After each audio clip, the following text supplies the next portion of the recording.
বিসমিল্লাহির রহমানির রহিম। বাংলাদেশ সশস্ত্র বাহিনীর সাবেক অফিসারবৃন্দ, পরিবারবৃন্দ, সম্মানিত সকল উপস্থিতিবৃন্দ, বিডিআর শহীদ পরিবারের সদস্যবৃন্দ এবং সাংবাদিক ভাইরা সহ সম্মানিত সভাপতি, আসসালামু আলাইকুম। প্রথমে আমি আমার এবং আমার স্ত্রীর পক্ষ থেকে আজকের এই অনুষ্ঠানটি যারা আয়োজন করেছেন তাদেরকে আন্তরিকভাবে ধন্যবাদ জানাচ্ছি। আপনাদের সঙ্গে মত বিনিময় সভায় আমি এবং আমার স্ত্রী সত্যিকার অর্থেই কিছুটা স্মৃতিকাতর হয়ে পড়ি বা পড়ছি। বরাবরই সেনাবাহিনী বা সশস্ত্র বাহিনীকে আমার কাছে আমার একটি বৃহত্তর পরিবার বলেই মনে হয় বা আমরা মনে করি। এর কারণ হয়তো সেনাবাসী আমার এবং আমার পরিবারের বেড়ে ওঠা।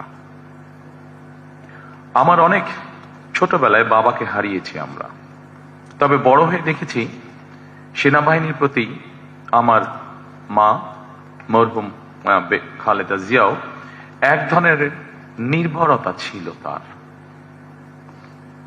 সম্মান ছিল। আমার মরহুম মা সবসময় মনে করতেন দেশের স্বাধীনতা সার্বভৌমত্বের জন্য বাংলাদেশের অবশ্যই একটি শক্তিশালী সেনাবাহিনী থাকা দরকার।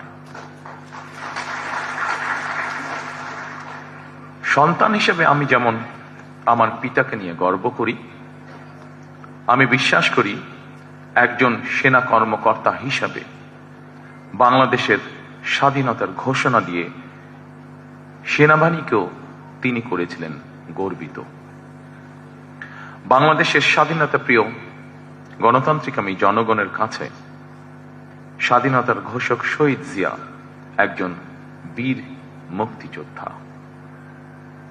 শহীদ জিয়াকে নিয়ে দেশের গণতান্ত্রিক আমি জনগণ যেমন গর্বিত, আমি দৃঢ়ভাবে বিশ্বাস করি, আমাদের পরিবার দৃঢ়ভাবে বিশ্বাস করে, ঠিক একইভাবে বাংলাদেশের সশস্ত্র বাহিনীও তেমনই গর্বিত। জনগণ সেনাবাহিনীকে দেশের স্বাধীনতা সার্বভৌমত্বের নির্ভরযোগ্য প্রহরী হিসাবে মনে করে।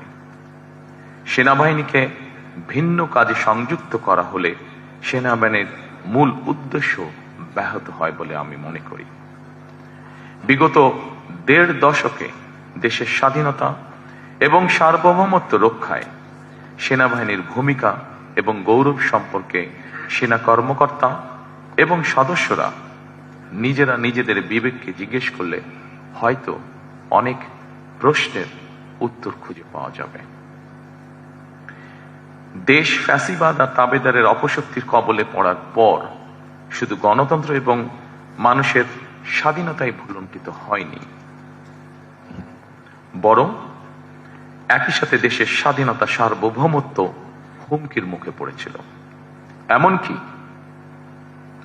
২০০৯ সালের ফেব্রুয়ারি মাসে বিডিআর পিলখানায় পরিকল্পিত সেনা হত্যাযজ্ঞের পরও এমন নির্মম হত্যাযজ্ঞের দিনটি খোদ সেনাবাহিনীও যথাযথ গুরুত্বের সঙ্গে পালন করতে পারেনি অথবা পালন করতে দেওয়া হয়নি তাদেরকে। সেনাবাহিনীর হারানো গৌরব ফিরিয়ে দেওয়া হবে।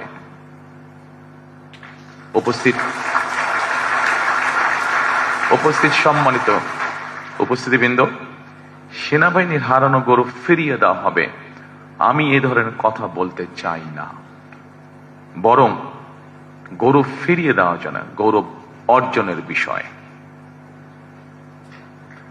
ধারণ করার বিষয়। সেনাবাহিনীর গৌরব সেনাবাহিনীকে রক্ষা করতে হবে। সেনাবাহিনীর নিজেদের সম্মান এবং মর্যাদা সম্পর্কে নিজেদেরকে সতর্ক এবং সচেতন থাকতে হবে। সম্মানিত উপস্থিতিবৃন্দ, আমার কথাটা হয়তো একটু ছন্দ পতন, কিন্তু আমি বিষয়টি যেভাবে বিশ্বাস করি, যেভাবে দেখি, আমি আপনাদের সামনে সেভাবে উপস্থাপনের চেষ্টা করেছি। তবে একটি রাজনৈতিক দল হিসেবে, একটি রাজনৈতিক দলের সদস্য হিসাবে আমি এতটুকু বলতে পারি, জনগণের রায় বাংলাদেশ জাতীয়তাবাদী দল সরকার গঠনে সক্ষম হলে সেনাবাহিনীকে অবশ্যই কোনোভাবেই রাজনৈতিক স্বার্থে ব্যবহার করতে দেওয়া হবে না।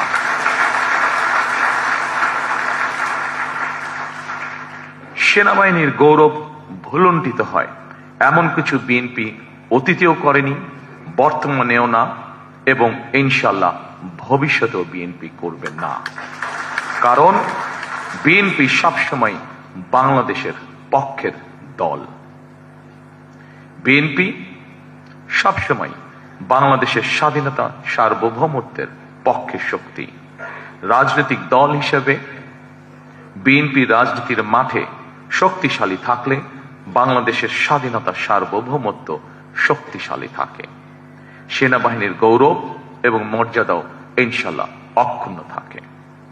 সেনাবাহিনী অবশ্যই রাজনীতি সম্পর্কে সচেতন থাকবে, তবে রাজনীতিতে বিলীন হয়ে যাওয়া অবশ্যই উচিত হবে না।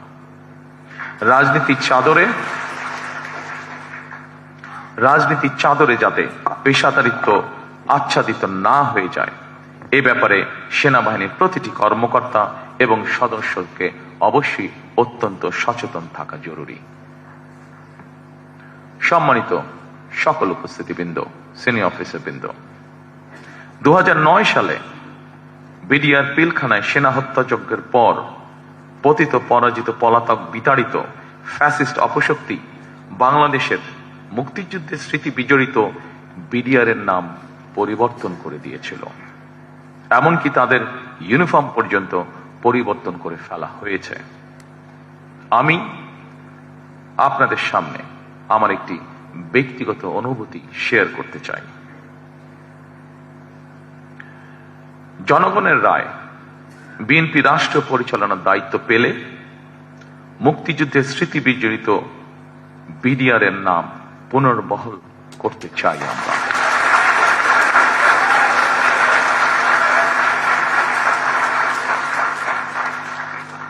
ভবিষ্যতে যাতে কখনোই এই ধরনের ঘটনা না ঘটে, সেই লক্ষ্যে সেনাবাহিনীর সঙ্গে আলোচনা করে বিডিআর পিলখানা সেনা হত্যাযজ্ঞের দিবসটিকে শহীদ সেনা দিবস অথবা সেনা হত্যাযজ্ঞ দিবস অথবা জাতীয় শোক দিবস হিসেবে ঘোষণা করার পরিকল্পনা আমাদের রয়েছে।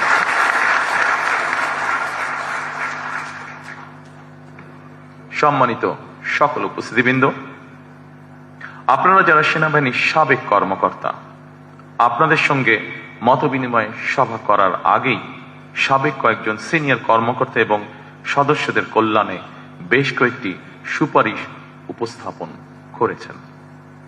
জাতীয় নিরাপত্তা পরিষদ গঠন, সেনা আইনের কিছু কিছু বিধিমালার পরিমার্জন কিংবা সংস্কার সহ এইসব সুপারিশমালাগুলি অবশ্যই গুরুত্বপূর্ণ বলে আমি ব্যক্তিগতভাবে মনে করি। তবে এই মুহূর্তে এতটুকু বলতে পারি, আগামী 12ই ফেব্রুয়ারির জাতীয় নির্বাচনে জনগণের রায় আল্লাহর রহমতে ইনশাল্লাহ বিএনপি রাষ্ট্র পরিচালনার দায়িত্ব পেলে আপনাদের উপস্থাপিত এইসব সুপারিশমালা বাস্তবায়নের জন্য সেনাবাহিনী সাবেক এবং বর্তমান কর্মকর্তাদের সমন্বয়ে আমরা একটি কমিটি গঠনের পরিকল্পনা করেছি। এই কমিটির সুপারিশ অনুযায়ী দাবি দেওয়াগুলি পরীক্ষা নিরীক্ষা করে প্রতিটি সুপারিশ পর্যায়ক্রমে ইনশাল্লাহ আমাদের বাস্তবায়নের ইচ্ছা আছে। পরিশেষে আমি হয়তো সকল কথা এতক্ষণ পর্যন্ত যেগুলো বলেছি, সেই কথাগুলোর মধ্যে হয়তো অনেকেই আশ্বস্ত হতে পারেননি, কিছু কথা হয়তো রেখে দিয়েছেন। তবে পরিশেষে সেনাবাহিনীর সাবেক কর্মকর্তা এবং সদস্যদের একটি দাবি ছিল, 1 rank 1 pay নীতি। আমি আপনাদেরকে অত্যন্ত আনন্দের সঙ্গে জানাতে চাই যে ইতিমধ্যেই আমরা আমাদের দলীয় ম্যানিফেস্টোতে 1 র্যাঙ্ক 1 পে অন্তর্ভুক্ত করে নিয়েছি এবং এটি আমরা বাস্তবায়নের ঘোষণা এরই মধ্যে জাতির সামনে উপস্থাপন করেছি। ইনশাআল্লাহ বিএনপি সরকার গঠন করলে পরে 12 তারিখে নির্বাচনে এটি আমরা যত দ্রুততার সঙ্গে সম্ভব বাস্তবায়ন করব আমরা ইনশাআল্লাহ। পরিশেষে সকল উপস্থিতিবৃন্দ, আপনাদেরকে আন্তরিক ধন্যবাদ আবারও জানাতে চাইছি আমাকে এবং আমার স্ত্রীকে আজকে এই সুন্দর অনুষ্ঠানে আমন্ত্রণ জানানোর জন্য। সকলে ভালো থাকবেন ইনশাআল্লাহ, সকলে সুস্থ থাকবেন ইনশাআল্লাহ। আসুন আমরা চেষ্টা করি আমাদের প্রত্যাশিত একটি সুন্দর নিরাপদ বাংলাদেশ যাতে আমরা গড়ে তুলতে পারি। ধন্যবাদ সকলকে। আসসালামু আলাইকুম।